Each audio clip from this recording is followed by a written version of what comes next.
السلام عليكم ورحمة الله وبركاته. أعوذ بالله من الشيطان الرجيم. ولقد همت به وهم بها لولا أن رأى برهان ربه كذلك لنصرف عنه السوء والفحشاء إنه من عبادنا المخلصين. رب اشرح لي صدري ويسر لي أمري واحلل عقدة من لساني يفقه قولي. فالحمد لله والصلاة والسلام على رسول الله وعلى آله وصحبه أجمعين. أما بعد. Assalamu alaikum wa rahmatullahi ta'ala wa barakatuh, everybody. Today I apologize for a little extra lateness. Sheikh Suhaib and I had some things to discuss even until last minute, and I thank him for being up in the middle of the night talking to me about this ayah and some things that I still needed to address with him. This is ayah number 24 now, and it is one of the difficult ayat of the Quran to understand at face value, and it's very easy to cross a line when it comes to the dignity and honor we have for prophets when we don't exhibit caution in interpreting some parts of the Quran in line with what Allah has taught us Himself. The first thing I'd like to say is, classically speaking, people assume that we have only the most noble interpretations of the Quran. But some pretty terrible things have been said about Yusuf alayhi salam in classical tafsir also, and maybe one day we will address some of that our scholarship, some of it is remarkable and some of it said some, pretty crazy things, and then other scholars came and refuted the crazy things that were said. And this is one of those places where some pretty crazy things were said about Yusuf alayhi salam. But what we're going to do is we're going to avoid all of them. We're going to, instead of me framing our discussion about this ayah, about the wrong things that are said, and then correcting that, my approach to, what I don't believe to be correct ideas or misinterpretations or less than convincing interpretations is that you should be presenting what you think is the most compelling way of looking at something.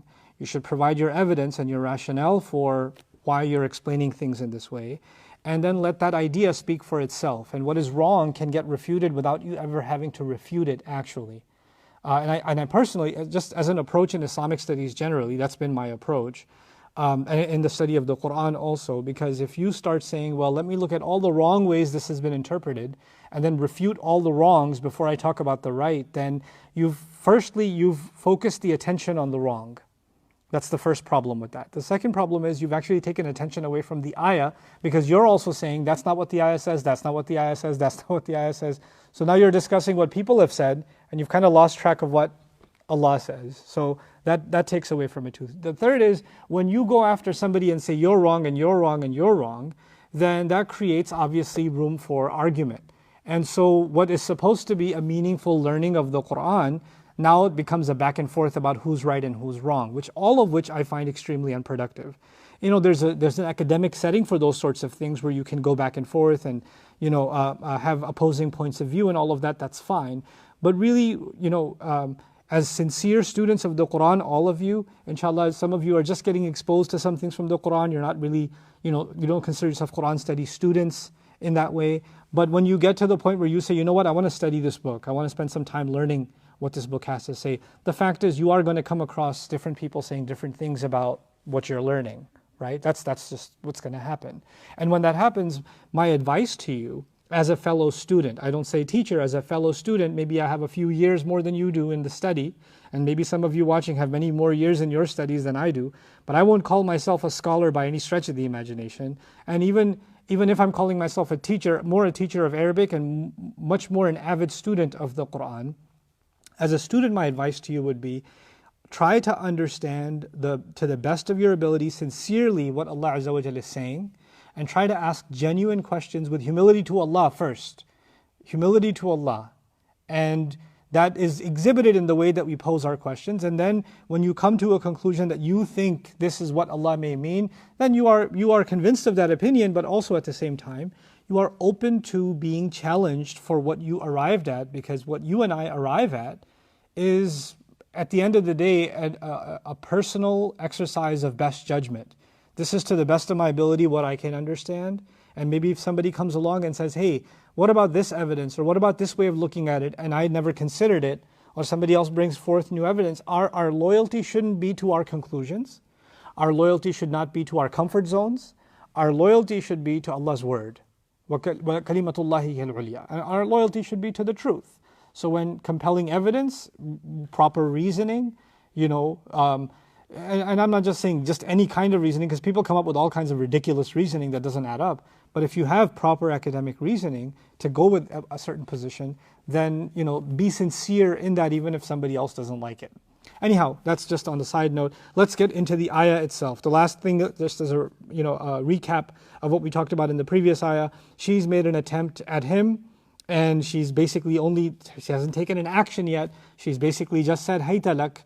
One thing I didn't tell you about hayta lak is, one opinion is that it's actually in the language of Hebrew, which is the original language of Yusuf alayhi salam. So she's an Egyptian elite using the language of the servant or the slave, and that's maybe also because she thinks of him as an exotic thing, because Hebrew slaves or slaves of that region were not a common thing, right? Because he's actually not from the batch of slaves from, they're not slaves from that area. He's actually a child that was kidnapped, right? So he is different from the other slaves, even, you know, language-wise, and you know, ethnically and physically, probably he looks different than all of them too. So that's one possible interpretation. But that's all she said. And Yusuf alayhi salam has responded, and we talked about the value of his response and the power of his response. Ma'adallahi innahu rabbi ahsana mathwaya innahu la yuflihu dhalimun. Now, before the story continues in ayah number 25, Allah interjects himself. Now Allah has a comment before the story continues. And you notice Allah does that in the story, right? So before we saw that Allah brought him to the house, and the husband said to the wife, honor his residence, and Allah paused the story and made a comment and said, when he became of old age, we gave him wisdom, we gave him knowledge, this is how we reward those who excel. Then you can move on with the story, right? Or sometimes Allah will say, كَذَلِكَ مَكَّنَّا يُوسُفَ فِي الْأَرْضِ. That's how we settled Yusuf in the land. Now Allah is commenting without moving the story forward.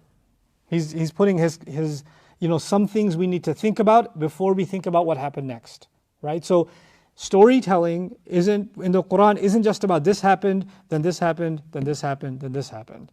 Well, before you think about what happened next, I want you to think about this. And the remarkable thing about Allah's storytelling and Allah depicting history is that He has, I don't know how else to describe it to you guys, He has angles, He has camera angles, He has microphones where we can't have them. Right? So he has a microphone inside somebody's heart. He can tell us what they were feeling, what they were thinking. He can see things that nobody else saw. He can be witness to things nobody else in history was ever witness to. You know, you could be Ibrahim alayhi salam in the middle of the desert thousands of years ago, nobody's around, and you just turned to the sky and you made a dua to Allah, and Allah recorded it in the Quran. What microphone was there? What camera was there? Right? But Allah recorded that, and He brought it out from history. No historian can do that, right? So yeah, there are the events and dates and locations, but then there's a history here of not what was happening in terms of the actions and the words, because anybody can capture those too, but what was happening inside people. There's a history of what was happening inside hearts, what was going on inside of minds. And that's the kind of history that we appreciate about Allah, that He is basir. إِنَّهُ كَانَ بِعِبَادِهِ خَبِيرًا بَصِيرًا. That Allah has always been, when it comes to His servants and His slaves, He's always been someone who has full news, and He has full view. And full view doesn't just mean He knows that I'm sitting here right now, but He knows the ongoings of my heart. He knows the thoughts that I carry. He knows the fears and anxieties that I have. Sometimes you're in a conversation, I'm having a conversation with my wife, she says something, I pause for a second, she doesn't know what I'm thinking, but Allah already does. Allah already does. And He may even remind me on Judgment Day, this is what you were thinking before you said this. This is what was going on inside of you. إِنَّهُ عَلِيمٌ بِذَاتِ الصُّدُورِ. So this coming ayah is like that. This ayah is a commentary on what was going on inside her heart. What was she feeling? And what was going on in his heart? Or what could have been going on in his heart? That's what this is about. And this is the first thing to note here is that Allah Azza wa Jal is watching what's happening inside of our hearts. I'm reminded of an ayah in the Quran, فَإِنَّهُ آثِمٌ قَلْبُهُ. So his heart is sinful. Allah says in a place, his heart is sinful. Wow, not his hands are sinful, not his eyes are sinful, his tongue is sinful. Allah now is saying the heart is sinful. Wow. فَإِنَّهُ آثِمٌ قَلْبُهُ. So here, I want you to understand what's going on with her. Allah begins, وَلَقَدْ هَمَّتْ بِهِ. And she had extreme desire for him. Hamma in Arabic is to actually want something really bad. Hamma also means to have a firm decision made, I'm going to get it no matter what. I'm bent on getting it. Okay? And muhim in modern Arabic, ahamma yuhimmu ihmaman, and muhim is something important. Muhimma is used for a mission. The word is used for a mission. Al-ihtimam is to give importance to something, or to go out of your way to take care of something. And the verb hamma actually means to have every intention to go after someone, to desire something, to want something, to intend something.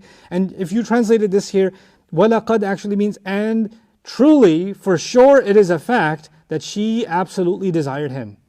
Oh, she wanted him. She had every intention for him. And the most gentle translation of this would be, she absolutely desired him, there's no doubt about it. And so now the feeling she had inside of herself for him, Allah is exposing. Hammat bihi. But then Allah turns the other way. And there are two ways of, a bad translation would be wahamma biha, and he desired her.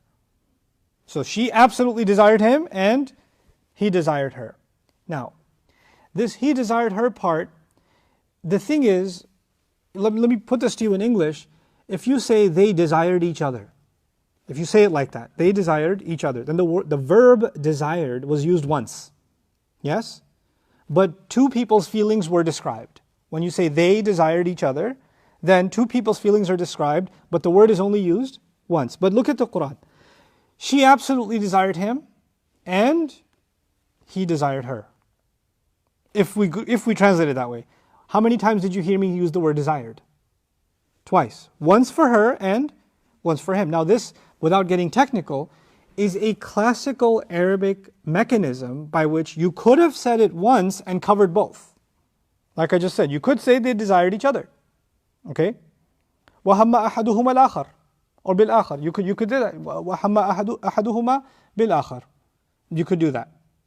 But instead of doing that, when you use the same verb twice, then actually it can mean that the way she desired him is something else, and the way he desired her is something else. You can't put both of them as the same.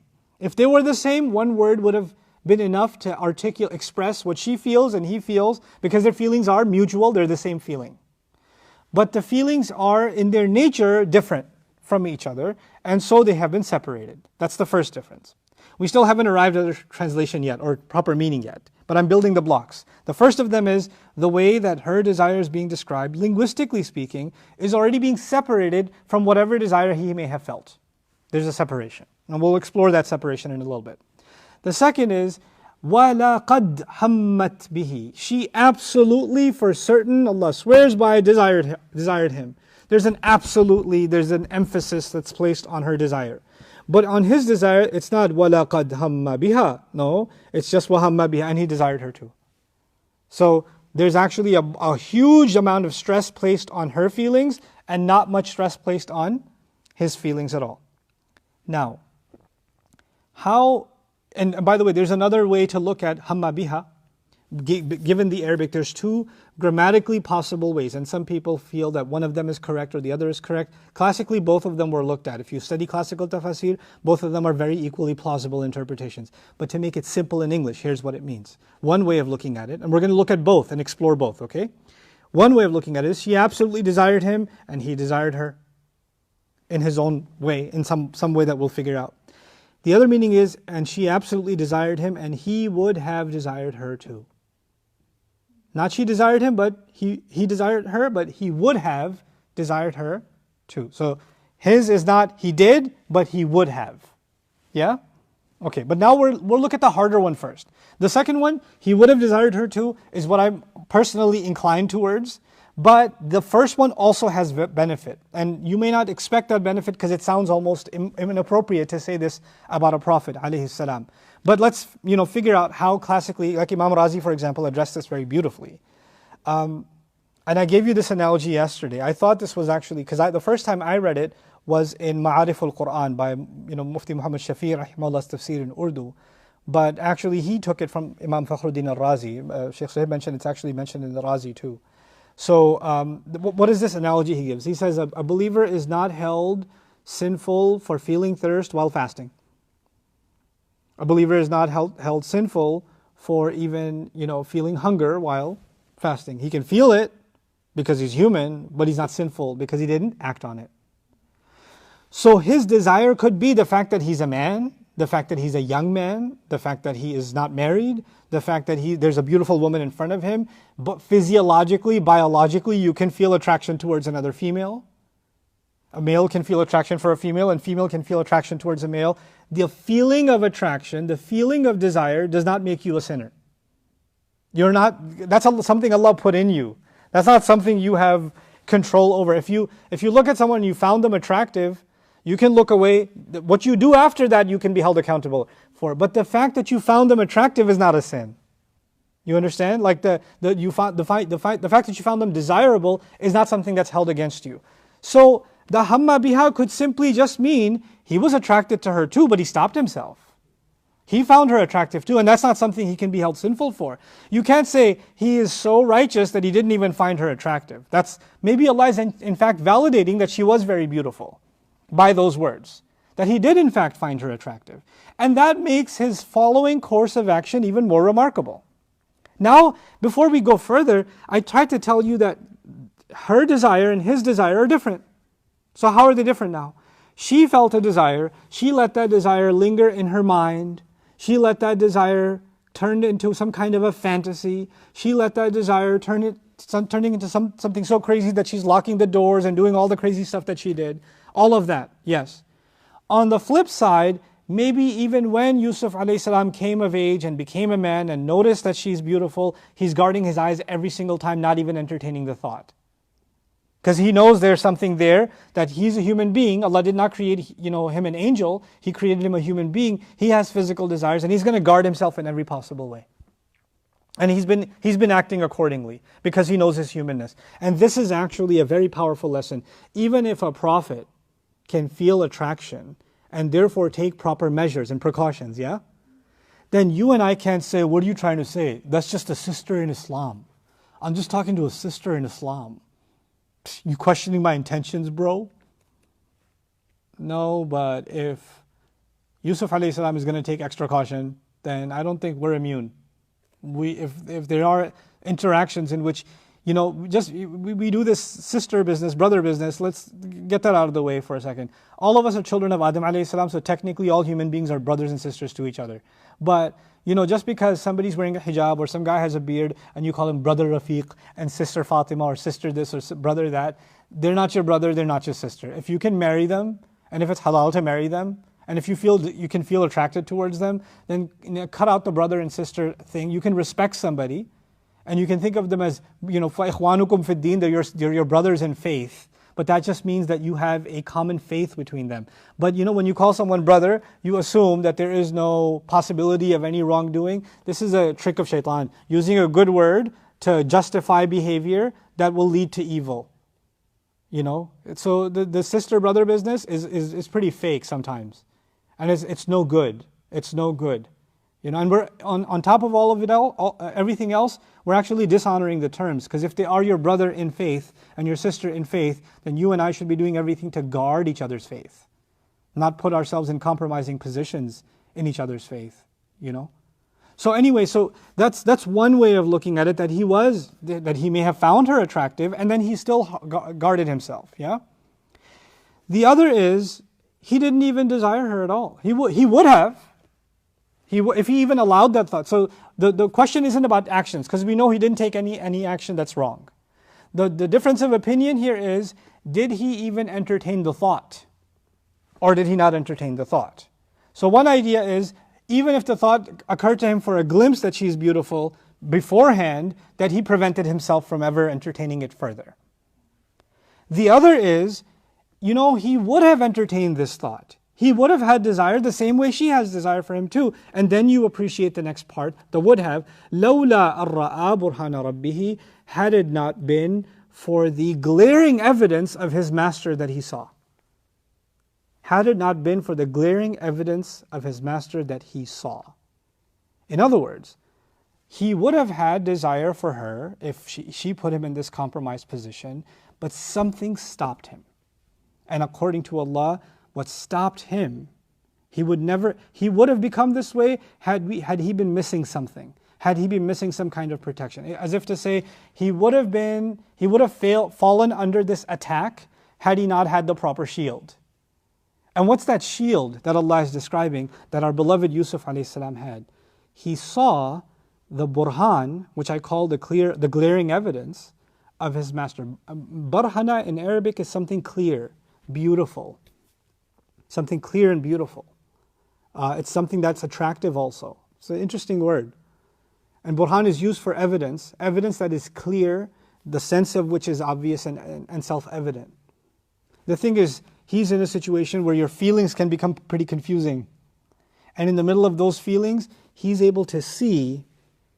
Now Allah describes it as clear, and the beauty of his faith, the beauty of his loyalty to his master, the clearest evidence that this can never be right, no matter how much she may make it seem like it is. It's like he could see through the smoke and he could see the light clearly. He could see it. Some people have had different kinds of opinions on, and they've been mentioned classically, about some say that he saw the face of his father biting his nails. Some say that there's a partial story mentioned that she used to have an idol that they worshipped back then. She had an idol in the room, and before she tried to do anything, she covered the idol. And he said to himself, if she's ashamed to do this in front of an idol, how can I not be ashamed of Allah Azza wa Jal? Right? But none of those are established evidences. None of those are substantiated, to the point where we can say absolutely this is what happened. Which is why generally Mufassirun tend to agree the evidence of his master that he saw is what he knew in his heart. But this is where this ayah becomes so powerful. You see, when you know something, let me put this to you in ways that inshallah you'll remember. When you know something, it's in your brain. 2 + 2 is 4. I know it. I know my car is parked outside. I know my address. I know my phone number. Yeah, I know certain things. Knowledge is something that's sitting in a shelf in your head somewhere. But when you see something, not when you know something, when you see something, it's not in the shelf somewhere in the back, it's right in front of you. Sometimes you know something, but because it's not in front of you, you don't see it. Yes? Allah didn't just say he would have stopped had he not known. He said he would have desired her too had he not seen. Had he not seen. Now seeing is an act like, it's a new act. It's something that I see this book now. I didn't see it a minute ago. I wasn't here. I didn't see it. Right? The idea being that the reminder of Allah that lives inside of our hearts, the thought about Allah and the role Allah plays in my life and yours, we can know that, but sometimes we have to put that between, our eyes see something, and between what we see, we have to put our remembrance of Allah, like a curtain between ourselves and the haram that lies in front of us. And we have to see that first. We have to see it through that filter. He sees something attractive and beautiful, but what he can see because of the evidence of his master is running away from it is the most attractive thing. It is actually evil. Sometimes seeing things through the lens of faith, through the evidence of your master, seeing things that way will make you look at things for the opposite of what everybody else sees. They see the same thing, you see the opposite. I'll give you an example from the Quran. In Surah Ali Imran, describes the battle of Uhud. And part of the surah describes the battle of Uhud. In the battle of Uhud, we're outnumbered. We're terribly outnumbered. And we're going to run towards the enemy that's clearly going to kill us. Yeah? How does Allah describe it? سَابِقُوا إِلَى مَغْفِرَةٍ مِّن رَبِّكُمْ وَجَنَّةٍ. Run towards forgiveness from your master. Run towards heaven. Wait, what? There's a guy coming at me with a sword and a spear, thirsty for my blood. And Allah says, yeah, run towards him. You're not running towards the enemy, you're running towards my forgiveness. Everybody else sees death. The believer sees life. The believer sees something else. We see what others can't see because we have burhan of our Rabb. And that's what Allah is teaching us here through the experience of Yusuf alayhi salam, is we have to learn to see things differently. Even though our feelings and our biological makeup will want us to see things a certain way.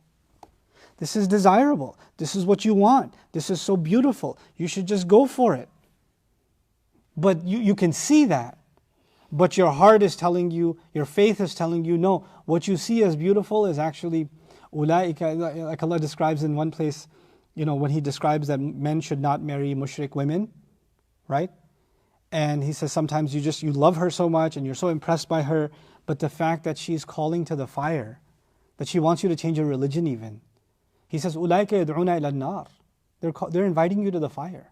And mushrik women should not marry, Muslim women should not marry mushrik men. When He talked about that, He said, you're so in love with them and how they make you feel and all of that, and you're overlooking something. They're inviting you to fire. And Allah is inviting you to Jannah and forgiveness. Wallahu yad'u ila al-jannati wal-maghfirati bi'idhnihi. The point that I'm making to help you understand this ayah is that Yusuf alayhi salam was able to see something that no camera can capture. No eye can see, but the eye of faith can see. This helps us understand other places in the Quran where Allah says things like, لَهُمْ أَعْيُنٌ لَا يُبْصِرُونَ بِهَا. They have eyes but they don't see with them. They have hearts but they don't think with them. لَهُمْ أَذَانٌ لَا يَسْمَعُونَ بِهَا. لَهُمْ أَعْيُنٌ لَا يُبْصِرُونَ بِهَا. لَهُمْ قُلُوبٌ لَا يَفْقَهُونَ بِهَا. Why does He say that? They have eyes, they don't see with them. Listen, even a disbeliever has eyes and they see with them. Somebody could say, I'm an atheist, but I got 20/20 vision. What you mean I got eyes, I don't see with them? You don't see the burhan of your Rabb. You see, يَعْلَمُونَ ظَاهِرًا مِنَ الْحَيَاةِ الدُّنْيَا. They know the obvious of worldly life. ذَلِكَ مَبْلَغُهُم مِنَ الْعِلْمِ. That's as far as their knowledge goes. That's as far as they can see. They cannot see the unseen value that Allah puts on things. The unseen value. And so a believer is we've got a two-dimensional view on reality. We see something for what it is materially, physically, socially, financially. We see it for what it is. And then we also have a label on it for what its value is as far as Allah wants us to see it. Right? And this is easy for you guys. Now in the month of Ramadan, you could see halal food in front of you, but it's haram until Maghrib. It's the same food, but you're seeing it differently. You're seeing it as something that you cannot have. You put a restriction on it that nobody without your faith will understand. People that don't have your faith, why aren't you eating the apple? I'm so hungry right now. Why don't you just drink it? No, I see burhan of my Rabb stopping me. Ara burhana Rabbi. I see the burhan of my Rabb. This is what I'm trying to tell you. Allah says He would have desired her too. Had He not seen what? The burhan of His master. The glaring evidence of His master. You have to bring that out and actually see it. You have to see it. Just because we know it, just because you watched 100 videos, 1,000 videos, just because you've listened and you've memorized the Quran, or you studied, or you know Arabic, or you're the guy with the mic on, or you're the one listening, it doesn't matter. We're all human beings, and we can know a lot or know a little. When the time comes, will we actually see what we're supposed to or not? That's really what it's going to boil down to. When it's crunch time, when it's actually the time to be tested. This is the time where you need to see. It's easy to see when you're in the masjid. It's easy to see when you're sitting at home. It's nighttime. You already had your iftar, and now you're sitting there listening to something about the Quran. Right now, it's easy to see the burhan of your Rabb. But what's going to happen when you're going to go back to campus? What's going to happen when you're back at work, and she's there or he's there? What's going to happen then? Are you going to see the burhan of your Rabb then? When they ask you out for coffee, are you going to see the burhan of your Rabb then? That's when it matters. You know what we do? We shut off that burhan. I don't want to look at that burhan right now. I want to be someone else. And then later on, I'll turn it back on when I go to the halaqah in the masjid. So the seeing Allah for who He is and how Allah plays a role in my life, let me put that in certain times. Jummah prayer. Let me put that in Ramadan. Let me put that in certain situations, right? Around the prayer times or around Hajj or whatever. And other times, let me just see things the way I want to see them. Why do you have to bring religion into everything? Why do you have to see everything so Islamically? That's way too Islamic. Salih, was it Shu'aib or Salih? I forget which one. I'll look it up again. That when he would preach to them, you say, does your prayer make you stop us from doing this? As-salatuka ta'muruka. Your prayer makes you to just pray. You did your prayer, now live your life. You gave God what He wants. You gave Allah what He wants. You prayed. You put your head on the ground a couple of times. Now live your life. And if you messed up, There's always prayer, right? So you could just do whatever you want and then go pray again. You'll feel better about yourself. Because now prayer isn't about Allah or your loyalty to Allah. It's about making you feel better. Because we're in a consumer society, so even religion becomes a consumer product. The deen is just there to make me feel better. So when prayer makes me feel better, I'll pray. And when other things make me feel better, where I have to shut off the burhan of my Rabb, I'll shut it off. I'll blind myself to it.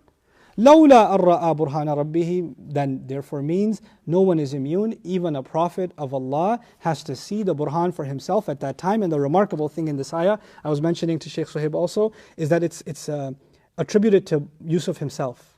Allah didn't say, he would have desired her too, had we not shown him the evidence of his master. No, had he not seen. So who did the act of seeing? Who opened the eyes themselves? He himself. Until you open your eyes, Allah won't protect you. You can't expect Allah to come and save you from a situation if you don't open your eyes and you don't see the wrong in it yourself. So لَوْلَا أَرَّأَى بُرْهَانَ رَبِّهِ. And this, him seeing things for what they are. This goes back to, وَكَذَلِكَ نَجْزِي الْمُحْسِنِينَ. Again we come back to that ayah. When he was young, Allah says He gave him hukm and ilm. Why did He give him hukm and ilm? Why did He give him good decision making and sound knowledge? Why did He give him those things? Because he does his best in every situation. And what's your best? You worship Allah as though you can see Him. أَن تَعْبُدَ اللَّهَ كَأَنَّكَ تَرَاهُ فَإِن لَمْ تَكُنْ تَرَاهُ فَإِنَّهُ يَرَاكَ. And here, he sees the evidence of his master. Isn't he worshipping Allah as if he can see Him? He's not thinking that I'm alone in the room with this woman. He's thinking I'm in this room with my Rabb. ما يكون من نجوى ثلاثة إلا هو رابعهم ولا خمسة إلا هو سادسهم ولا أكثر من ذلك ولا أكبر من ذلك إلا هو معهم أينما كانوا. There's no secret meeting of 3 people except Allah is the 4th. No 5 except Allah is the 6th. No more, no less, except that He's with them, wherever they may be. ثم ينبئهم يوم القيامة. Then He'll tell them in great detail on the day of resurrection what they used to be doing. Because I was in the meeting. I was there. I was in that conversation. I was there. I was in that exchange. Whether that was a virtual exchange, whether that was a physical exchange, whether that was a conversation in person that you guys had in the car, whether it was on the phone, whether it was on FaceTime. He knows. He was there. He was there. Whether it got recorded or not, whether you erased it or not, whether it's a backup file or not, He's got the backup file. He was part of it. So He says here, لَوْلَا أَرَّأَى بُرْهَانَ رَبِّهِ. Now Allah describes something He did for Yusuf alayhi salam. كَذَلِكَ لِنَصْرِفَ عَنْهُ السُّوءَ وَالْفَحْشَاءَ. That is how we turned evil and shamelessness away from him. I'm going to say that again. That is how we turned evil and shamelessness away from him. Allah did not say He turned desire away from him. Desire is something Allah created human beings with. And Allah describes as she's the evil one, he's the righteous one, and yet she has desire for him, and he's also human. He felt it, he prevented himself, but he can feel it too, and he would have felt it too, at the wrong time too. And it also means generally, he's a man, he would have felt desire for her. But Allah is not telling us that that's evil. Allah is telling us that energy that Allah put inside us, that desire that Allah put inside us, like any other appetite, if it is directed in the wrong place, then it's evil. And so He says, and that is how we turned him away. And all of that this scenario, had he not seen the evidence of his master, is how we turned him away from evil and shamelessness. Now, what is evil and shamelessness? Why these 2 things? Why not one thing? The 2 things because there's lots of commentary about this. I'll share some thoughts with you on it. Su means evil, and shamelessness is one kind of evil. So if you say a su, evil, it includes shamelessness. It can include killing, it can include stealing, it can include lying, it can include cheating, and it can include zina. It can include any of them. All of them are in the end su, like Allah describes as sayyi'at, from the same origin. Sayyi'at, evil deeds, are including shamelessness, yes? But here Allah says, so we could turn him away from evil, which is broad, and then He mentions, and shamelessness, separately. Now this is, in one sense, al-am ala al-khas, which means the broad term, And then from within the broad, it's like one of those evils is so powerful, it needs to be mentioned anyway. Especially. Allah does that sometimes He'll say, the angels and Jibreel. Sometimes Allah does that. Well, that's odd because Jibreel is also what? An angel. What is He doing? He's saying the angels, and of the angels, I have to go out of my way to mention the most remarkable among them, Jibreel. The same way, evil, and I have to go out of my way to mention the most remarkable, powerful evil that will pull you and open the door to all other kinds of evil, which is going to be what? Shamelessness. That's going to be there because it's something Allah put inside the human being. Desire is something Allah put inside the human being. The desire to want to not be alone is something Allah put inside a human being. It's not just sexual, it's also emotional, it's also, a mental. You don't want to be alone, you want to be with someone. You want to have a companion in life. That's something Allah put inside of you. And that feeling can easily turn in the wrong direction and become fahsha. In modern times it becomes the need for attention. I just want to talk to somebody. It can turn into that. He says, we turned him away. كَذَلِكَ لِنَصْرِفَ عَنْهُ السُّوءَ وَالْفَحْشَاءَ. It is because he saw Allah's evidence in the right time. This is the second time Allah is talking about divine intervention. So I want you to understand the formula here for all of us. The first time we learned in ayah number 22, when somebody does their best with whatever little they know, Allah gives them firm decision making. Remember that? And Allah opens the door for knowledge. That was ayah number 22. Here we're learning when someone can see the evidence of their master when they're being called to evil. They're being called to evil, nobody will find out, but somehow the spiritual force field kicked in and they were able to stop themselves. They were able to say, nope, my Rabb doesn't want this. They were able to do that at that moment. Even though there's two forces that are working against that. There's your own desire, there's your own temptation, there's your own humanness, your own weakness, your own needs, and there's another person who's exerting influence on you. Now, another person is telling you it's okay. Another person is telling you, come on, do this, don't hurt my feelings. Another person is telling you, I'll be very upset if you don't do this.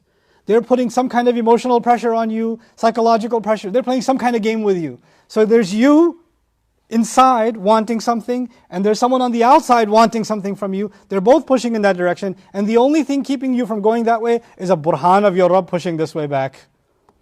That you could see that your faith, and you say, no, I'm gonna tame myself and go this way, and I'm gonna tame them and go this. I don't care if they get hurt. I don't care if they get upset. I don't care how badly they want what they want. I'm not displeasing my master. This is burhan Rabbi. And if you can do that, then Allah will give you and me what Allah gave Yusuf alayhi salam. What is that? This is so that we can ward him, steer away evil and shamelessness from him. Now what in the world? But there was evil in the room. You could argue, how did Allah steer evil and shamelessness from him? Shamelessness is standing right in front of him, locking the doors. There's evil right there. He's stuck in the evil. What do you mean Allah steered evil away from him? Allah is not talking about the outside. This entire ayah is not about the outside. What's it about? The desire was on the inside. This is how we turned any inclination towards evil away from his heart. This is how we kept his heart from ever pushing or inclining towards shamelessness.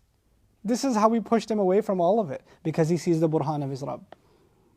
This is Allah teaching us that when we see the power of our faith when it comes to those kinds of situations, those kind of situations that are so lustful, that are sucking somebody in, that are pulling somebody into the wrong, and you can stop yourself and recognize the burhan of your Rabb, then Allah will put more force fields inside your heart and protect you and take you away from evil thoughts and fahsha. And there's another meaning here too, before I move forward. And the other meaning here, possibly, is that it's not just an act of shamelessness. It's not just an act of shamelessness between, two people. It's not just fahsha. It's actually evil on a much broader scale. It's an act of evil done towards Allah Azza wa Jal. You disregarded Allah. It's an act of evil done to the head of the household. It's an act of evil done to your own soul. There are evil, when you do this kind of evil, people think It's nobody's business. If it's my personal sin, it doesn't affect anybody. If I'm not killing anybody, let me just do what I want, because even if it is bad, it's just bad for me, right? I'm not hurting anyone else. So people assume that when you do something bad, its evil effects are only on yourself. So this is fahsha, it's a personal choice. It's a consensual sin, so no big deal. Allah is calling it su' before He calls it al-fahsha. Meaning, don't forget that act of evil, that act of shamelessness is in fact evil. And it opens up doors to many other evils. And what does the Prophet ﷺ tell us? إِذَا لَمْ تَسْتَحْيِ فَافْعَلْ مَا شِئْتَ. When you stop having shame, do whatever you want. And why is that? Because when you stop having shame, then you lose a part of your humanity. And when you lose a part of your humanity, you're no longer ashamed of your master, you're no longer ashamed of Allah Azza wa Jalla, you're no longer ashamed of lying, of cheating, of stealing. When this is gone, all the other moral compasses you have start disappearing. This is like the crutch holding all of it together. Your haya, your chastity, your shame. May Allah Azza wa Jalla help us preserve it for each of ourselves and our children. إِنَّهُ مِنْ عِبَادِنَا الْمُخْلَصِينَ. Allah says there's no doubt about it. He was from our servants. There's two qira'at of mukhlasin. There's mukhlisin and mukhlasin. I'll explain both. Mukhlisin means he was from our sincere slaves. He was from our sincere slaves. Now, this is also a curious word, and I'll give you the second meaning too, but first let's talk about sincere. Akhlasa, to be sincere. Sincerity means your intentions are only for the sake of Allah Azza wa Jalla. And insincerity means that, for example, if I'm praying, but I'm praying to show off, that would be insincere. Or if I'm saying words of kindness, but behind your back, I mean harm for you, then I'm being insincere. So ikhlas is having pure intentions, clean intentions, and what you have on the inside is what is on the outside. And he says about his slave Yusuf alayhi salam, he was from our sincere slaves. But what does sincerity have to do with this scenario? What does him being sincere to Allah have to do with this scenario? Here, what I can understand, Allahu Ta'ala Alam, is that sincerity here refers to the fact that a person can make all kinds of excuses for themselves at certain occasions, and then later on say, no, I just slipped and I'm making tawbah, even though they made a conscious decision at that time. They can justify to themselves, I wasn't myself and I messed up. Right? Now, it could be you can say, I wasn't myself and I messed up and I slipped, and there is such a thing as slipping and making a mistake and all of that. But until you come to Allah and genuinely say that, Ya Rabb, I made a bad choice. And that wasn't sincere, I lied to myself. I wasn't honest with myself. Mukhlisin also here can be, he's completely honest with himself. And he can see that this is an evil. By the way, later on, he's actually going to tell Allah. He's going to be so open and vulnerable before Allah, it's remarkable. إِلَّمْ تَصْرِفْ عَنِّي كَيْدَهُنَّ أَصْبُ إِلَيْهِنَّ وَأَكُمْ مِنَ الْجَاهِلِينَ. I don't know how much more vulnerable you get. Like there's no self-righteousness inside of Yusuf alayhi salam. He's very honest about his weakness. He's honest about his humanness. He knows that he cannot be put in certain situations that are going to compromise his faith. And he will do his best to Ya Allah, just put me in prison instead. That's him being sincere to himself. He's being sincere to himself. The other meaning of the reading of mukhlisin is mukhlasin. Those given sincerity, those made pure. Those made pure. And this is a phrase Allah uses for the children of Ibrahim alayhi salam, that He especially chose them and made them pure of them. And so it could be a reference to the fact that he was from the chosen children of Ibrahim alayhi salam. So it could be a reference to his prophethood. It can also be that he's from our slaves that have been granted purity, meaning when Allah's slaves demonstrate to him that they can do the right thing even when they are put in such a pressure situation and they cannot forget Allah in those critical moments, then the remarkable gift Allah will give them also is from Himself. He will grant them a special purity. He will purify them. He will make them of those that have been cleansed, who have been made sincere. So that would be the ism maf'ul version of it, mukhlasin, that Allah will give that to His slaves.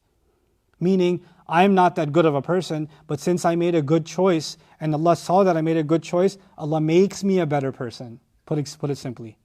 Allah cleans my heart more than I could have cleaned it myself. Allah removes evils from my heart more than I could have removed them from myself because I showed Allah dedication, because I proved myself at this occasion, where nobody else was checking and it was only me and my Rabb, and I showed loyalty to my Rabb. إِنَّهُ مِنْ عِبَادِنَا الْمُخْلَصِينَ. This is such an intricate, personal moment in the life of Yusuf alayhi salam. Think about that. The only people that are going to know about this are people that when they get to the door in the next ayah, and they're going to ask what happened, he said, she said, etc. But what happens inside this room, before we even think about what happens physically inside the room, that they're running to the door and she's tearing his shirt, none of that stuff. Allah, before He gets to that, He told us what was happening inside of their hearts, because that was the most important part. That was actually the most important part. And he would have been no different from her, because human beings have this tendency, except he has his Rabb. لولا أن رأى برهان ربه كذلك لنصرف عنه السوء والفحشاء إنه من عبادنا المخلصين. So Allah Azza wa Jalla protected him by His burhan, and he saw an evil for what it is right away. The other inclination, of course, would have means that he didn't even entertain the thought of desire towards her. And I'm more inclined towards that idea only because he doesn't even use the word you, remember? Like, he's not giving her any attention. This could be he went out of his way to not give her attention because he knew that can become a slippery slope, either for herself, or maybe he's even never going to put himself in a position where I would never slip, because the prophets of Allah are humble before Allah Azza wa Jal. They're asking Allah for forgiveness. They're the biggest examples of extra caution. And by the way, just because somebody's being extra cautious doesn't mean they're weak. Oh, you're so weak, you got to take these extra precautions? What's the matter? Can't handle it? Can't handle a little pressure? Oh, well, you're going to be in the same room with a woman, and what, are you going to not be able to control yourself? Is that what it is? You're that weak? You're that perverted? This is the trick of the shaitan nowadays. The thing of shaitan nowadays is if somebody's trying to guard themselves, and people come along and say, we are far more pure than you should be more like us, and you know what? You have a problem because you're trying to guard yourself. You have a problem because you're trying to guard yourself. You're putting measures in place to protect yourself. That means something's wrong with you. Flip the script, basically. Just flip the script. And what's wrong with the thing that's wrong is the frivolousness that's being spread, and the one who says, no, I don't want to do it. I remember there was an American senator, I believe he was, who some reporter wanted to travel with him and interview him, like a traveling journalist. And he said, I don't travel alone with a female, unless my wife is with me. I don't travel alone with a female. And she decides to make a big police report, or not report, news report, and blast him and all of this stuff, because he's so afraid, or it's so chauvinistic, or this or that or the other. He's just trying to protect himself, that's all. That doesn't make him an evil person. Actually made a good call, in my opinion. As politically incorrect as that may sound to some people, doesn't matter. Yusuf alayhi salam will take precautionary measures. And I had full intention to talk to you about the scene that's coming today, but this ayah kind of needed time for itself. And the last comments I'll share with you about this ayah is, don't think that these feelings themselves are evil, and don't think that you are so Islamic now that you won't have such feelings. Alhamdulillah, you're married. Alhamdulillah, you've never had such. Alhamdulillah, you're in an Islamic community. You're in an Islamic environment. You're in a good Muslim family. So you would never have such thoughts. No, don't become self-righteous. La tuzakku anfusakum. Don't declare yourselves pure. Don't become lax when it comes to guarding yourselves with this. And finally, innahu min ibadina al-mukhlasin. I'm reminded, shaitan, when he challenged Allah that he will destroy us, you know what he said? I'm going to mislead all of these human beings, these children of Adam, except illa ibadaka minhum al-mukhlasin, except the slaves among your slaves who have been granted sincerity. Same word, al-mukhlasin. You know what that means? That means that what Yusuf alayhi salam did protects him from the waswasa of shaitan. This is a shield against shaitan. Allah will grant you an extra shield against the whispers of shaitan when you can fight that evil in the most pressure situations. He will make you from those where even the devil declared, I will have a hold on a lot of humanity, not those that are made mukhlasin, May Allah make us among those that are mukhlasin. May Allah make us of those who, if we failed in such tests before, never fail in such tests again. And may Allah Azza wa Jal not put us in situations that are more than we can bear. And may Allah not allow us to put ourselves in compromising situations. And that's really what we're going to talk about tomorrow, inshallah ta'ala. How we sometimes put ourselves in fitna and then say, I'm only human. What you want me to do? We're going to discuss that inshallah ta'ala in some detail tomorrow. So tomorrow my intention, by the way, is to go from ayah number 25 all the way to ayah number 27. And I think that all of that can be discussed as one unit inshallah. Barakallahu li wa lakum. Assalamu alaikum wa rahmatullahi ta'ala wa barakatuh.